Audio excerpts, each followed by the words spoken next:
There's a number sitting in most people's bank accounts right now that is quietly making them poorer every single month. Not because they're spending it, because they're saving it. And it's not really the money itself that's the problem. It's what that number slowly does to your brain the longer it sits there untouched. That's the real reason behind everything you're about to hear, and it's the last thing on this list. Once you understand it, you won't look at your savings account the same way again. Here are the ways saving money is quietly keeping you poor. Think about how this plays out in real life. Someone builds up $40,000 in savings over several years. They're proud of it, and they should be. That discipline is genuinely hard. But then a real opportunity shows up, a chance to invest in a small business, put a down payment on a rental property, or take a course that could double their income. They hesitate because touching that number feels like undoing years of progress. So the opportunity passes. 5 years later, the $40,000 has grown to maybe $42,000 after inflation and minimal interest. The opportunity they passed on, had they taken it, could have realistically grown into $100,000 or more. The safety of the number cost them the outcome they actually wanted. That's the first way this trap works.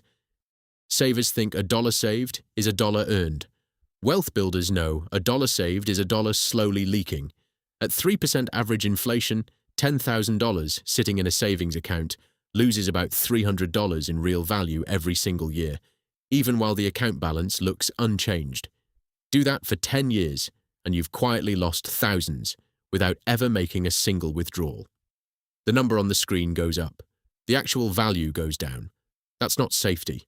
That's a slow bleed, and most people never notice it because nothing dramatic ever happens. There's no crash, no red arrow, no bad news alert. Just a slow, silent erosion that adds up to a real cost over time. Saving feels productive because it's measurable. You can watch the number grow every month, and that feels like progress. But saving has a hard ceiling. You can only cut so much spending before there's nothing left to cut. You can't sell your groceries down to zero. You can't negotiate rent to nothing. There's a floor to how low your expenses can go, but there's no ceiling to how much you can earn. Someone making $50,000 a year can realistically double their savings rate by cutting spending hard. But someone who shifts their focus to earning can 2 times, 5 times, even 10 times their income over time. Wealth builders ask, how do I make more? Savers ask, how do I spend less? Only one of those questions has no ceiling, and only one of them actually leads to freedom. Every dollar sitting idle in a savings account is a dollar that isn't compounding anywhere else. Historically, the stock market has averaged roughly 10% in annual returns over the long run, though that average comes with real ups and downs along the way, rather than a smooth climb. Compare that to a savings account paying 0.5%, and the gap becomes enormous over time. $10,000 left in a typical savings account for 20 years might grow to around $11,000. That same $10,000 invested at a 10% average return could grow to nearly $67,000 over the same 20 years, accepting the volatility that comes with it. Same starting amount, same person, completely different outcome based on where the money was allowed to grow. Saving also gives people a comforting identity. I'm responsible, I'm careful, I'm not reckless with money. And that identity feels good because it's built on genuine discipline. But identity and outcome are 2 very different things. Plenty of disciplined savers retire with far less than so-called reckless investors who took calculated, informed risks early in life. Being careful with money and being smart with money are not automatically the same skill, and mistaking one for the other is one of the quietest ways people stay stuck. This is also why some of the wealthiest people you'll ever meet don't actually keep large amounts of cash sitting around. It's not because they're careless, it's because they understand that cash left alone is a depreciating asset, not an appreciating one.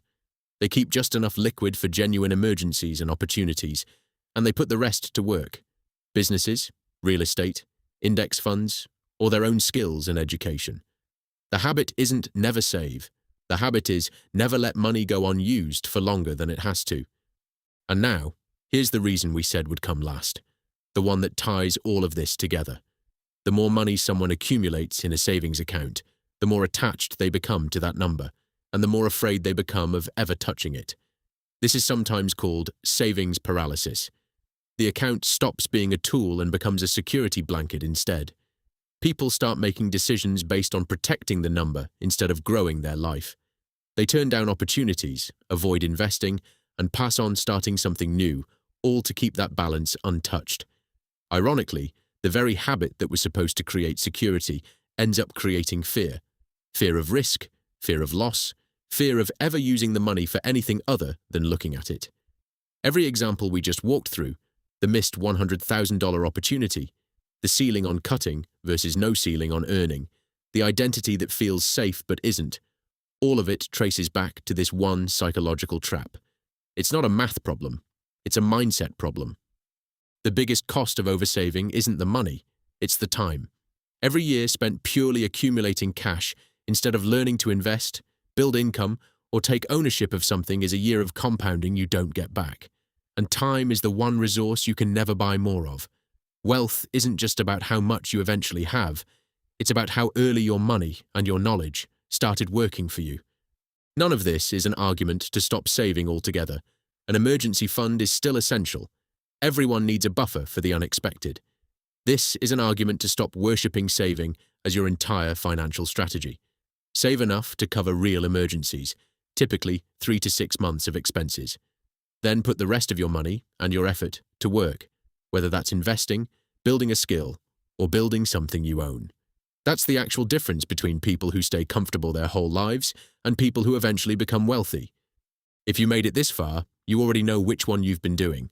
Comment the word seeds below if you're ready to stop just saving and start growing.